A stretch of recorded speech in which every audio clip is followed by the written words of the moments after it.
That lease you signed some years ago. It seemed fine at the time, but your market has changed.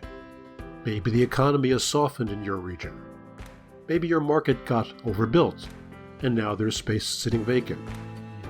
Maybe a global pandemic came along and turned the world upside down. Can't happen, right?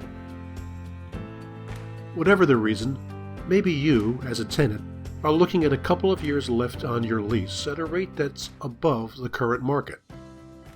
Your business could really benefit from conserving a bit of cash. But a deal's a deal, and you're not expecting to get very far calling up the landlord and saying, "Hi, would you mind lowering the rent?" What you want is to be able to discuss a way to amend the lease in which both sides can find some benefit. There's a technique that's been around for a while that at least has the potential for accomplishing that objective. It's called blend and extend. It's not a panacea, and it's not suited to every situation. It's most likely to be workable if there are just a couple of years left on the existing lease, and, as I said, if the current rent is above market.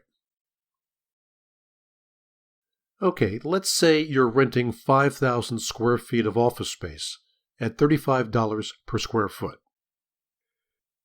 So that's $175,000 per year in rent. But the market right now, for space like yours, is $25 per square foot. So that would be an annual rent of $125,000. $50,000 less per year than you're paying now. What a blend and extend agreement would do is to have the landlord and tenant settle on a rent figure that's somewhere in between to go into effect now. That's the blend. And at the same time, agree to extend that lease for several years. That's the extend. Let's put a little bit more meat on the bones of our example. We'll stick with that 5,000 square feet of office space, currently at $35 per square foot, that I mentioned a moment ago. To keep the math really simple, at least to start, let's say you have 2 years left on your current lease. So you'll spend $350,000 in rent over the next 2 years. Let's also say that when that lease is up, you either renew or find another space at the market rate of $25 per square foot, which equates to $125,000 per year, which times 2 makes another $250,000.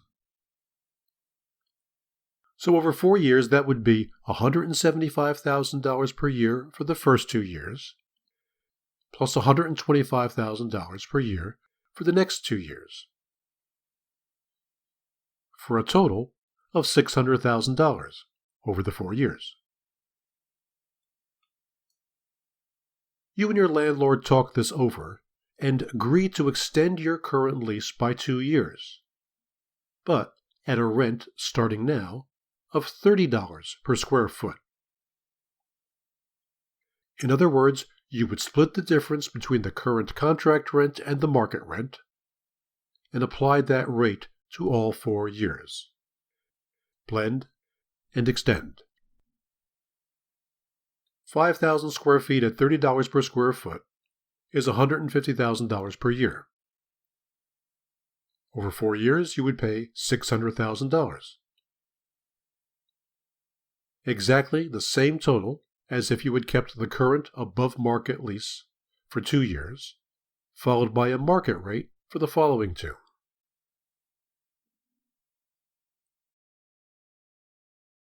Why would you, the tenant, want to do this, and why might the landlord be willing to agree? For you, the tenant, the reason is pretty straightforward. For the next 2 years, you're going to pay $150,000 per year instead of $175,000. That's $25,000 less per year. Money you could use now to run your business. And maybe now is when you're in a tight spot regarding cash flow. So now is when you need the break. It's a trade-off, but it's one you feel is worthwhile. And why might the landlord be willing to go along with this?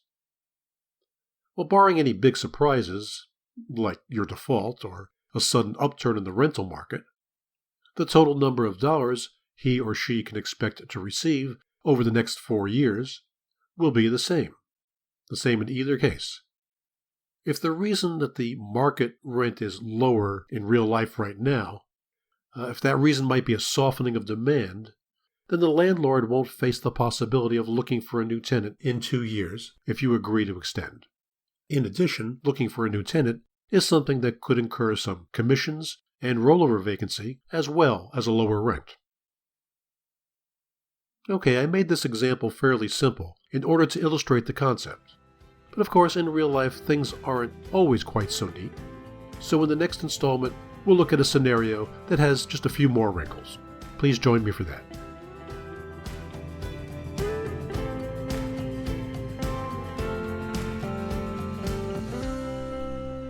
I'm Frank Gallinelli, founder of Real Data Software, and a longtime educator in real estate investment and finance.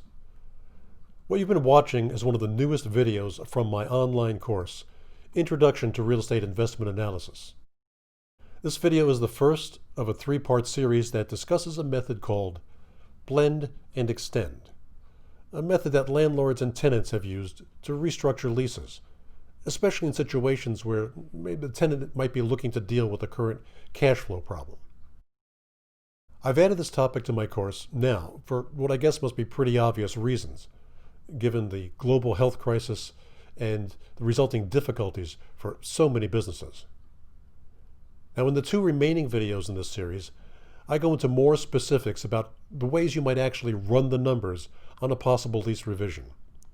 I include examples as well as an Excel model and some functions that I'm pretty sure can help you with these calculations. This is a small part of a very comprehensive course that I think really covers what you need to know about income property investing and development.